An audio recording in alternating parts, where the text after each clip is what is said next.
Hi, Dennis Brickner, Brickner Chiropractic Health Center. Tonight I'm going to talk about avoiding cognitive decline. We're dealing with a world that's struggling with cognitive issues. Alzheimer's is at an all-time high. Dementia is running rampant amongst not only our seniors, but we're seeing that in younger and younger individuals today. A lot of senior moments that people have are getting more and more prominent because of the fact that we're dealing with more issues in regard to cognitive decline. A lot of factors that go into that. I'm not going to pretend that I have all the answers there because that is a study that's very, very deep and in depth. In fact, there is a resource, I'm going to mention it now, or we'll mention it again at the end. Dr. Dale Rezenzen wrote a book called Avoiding Cognitive Decline, looking at reversing Alzheimer's. A great book that gives a lot of people hope. Those who are struggling with Alzheimer's, those who have family members who are dealing with that, I encourage you to take a look at that book and implement a lot of the things that are in there, because we're finding that you can reverse that. You can slow that process down as well, and you can live a long, healthy life with good mental outlook, good cognitive function, and it doesn't, senior moments don't have to be part and parcel of growing older. So what are some of the things we're going to look at? Like I said, this is not by no means all-encompassing, but I do want to touch on a few things I think would be very, very helpful to start with, and then I encourage you to do more research on your own. But one of the best things to start with in regard to avoiding cognitive decline is just we have to eat better. As a nation, the standard American diet, also known as the SAD American diet, is full of refined carbohydrates and artificial processed foods. And so, number one way of improving one's cognitive decline is getting rid of the inflammation that's in the body. And one of the best ways of doing that is, once again, eating better. One of the things that you can do to help improve that: oily fish, cod, eating sardines, things that have a lot of good oils, fish oils to them, because the brain needs oil in order to function and process our mental thoughts. And so oily fish is one on the top of the list when it comes to eating better. Dark chocolates. Chocolate with 75% or more coca in it, because that is a good source of energy for the brain as well. Any type of berries, anything with a lot of color to it, blueberries, strawberries, nuts, preferably raw and unprocessed nuts.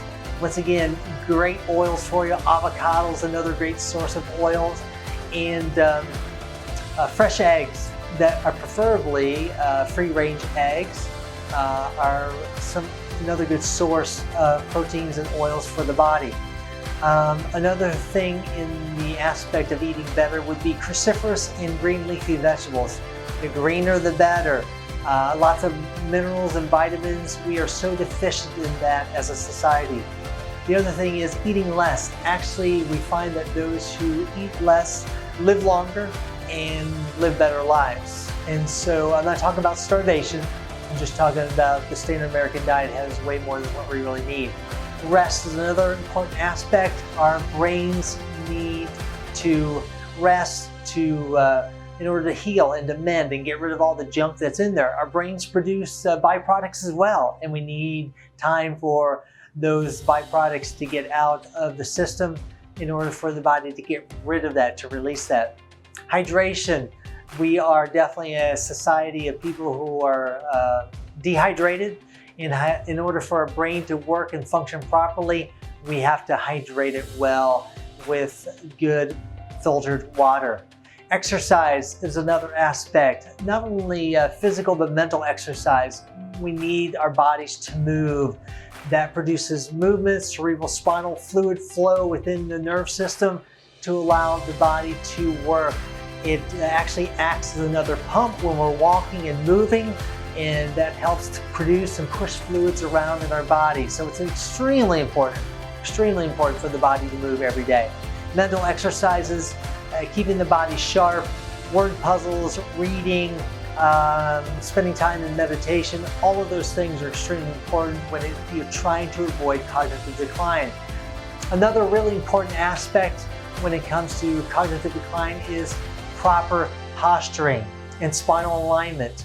As a chiropractor, I deal with nerve system function, and so the spine is an extremely important organ for that. The brain, which sits right up here inside of the skull, the spinal cord and spinal nerves, all are important in body function.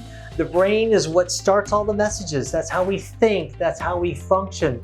And the brain is really dependent upon movement of the body in order to produce oxygenation going up into the brain, also to produce a release of the toxins that are created in the brain. That movement is what pushes toxins out from the brain, out through the spinal cord, out through the cerebral spinal fluid, and then the body absorbs that, and then we excrete and get rid of our toxins either through feces or through urine. And it's important for proper spinal alignment to allow for proper oxygenation up to our brain and allow for all of those byproducts to get out of the brain. If we have improper posture, if we have poor spinal alignment, that's going to impact all of that dramatically. It's not uncommon for me to make adjustments on people's spine to release the tension there and for them to actually feel as if they're thinking more clearly and they have less brain fog. And that's because the body and the brain and the oxygenation it actually has enhanced. And so once again, as we look at this avoiding cognitive decline, very, very important aspect in today's world. We see numbers of people being diagnosed with Alzheimer's dementia are at unbelievable rates, and really and truly our lives don't have to end up that way. Once again, I really do encourage you to check out the resource by Dale Brezenzen, the author of Avoiding Cognitive Decline. If you have any questions or comments in regard to all of this, you're more than welcome to get on my website, drbrickner.com, and I'll be happy to answer any of those questions you may have. Dr. Brickner at drbrickner.com. So I thank you for your attention. I encourage you to do some research in this regard because this is a very, very important aspect. All of us are going to be impacted by this in some way, whether it's personally or a family or a friend. As the numbers are increasing exponentially as time goes on, there's no doubt that we are going to be impacted by it. So it's important to educate yourself on how to avoid cognitive decline, not only for yourself, but for the loved ones and the friends and family in your sphere of influence. Thank you for your attention. Once again, if you have any questions, feel free to email it.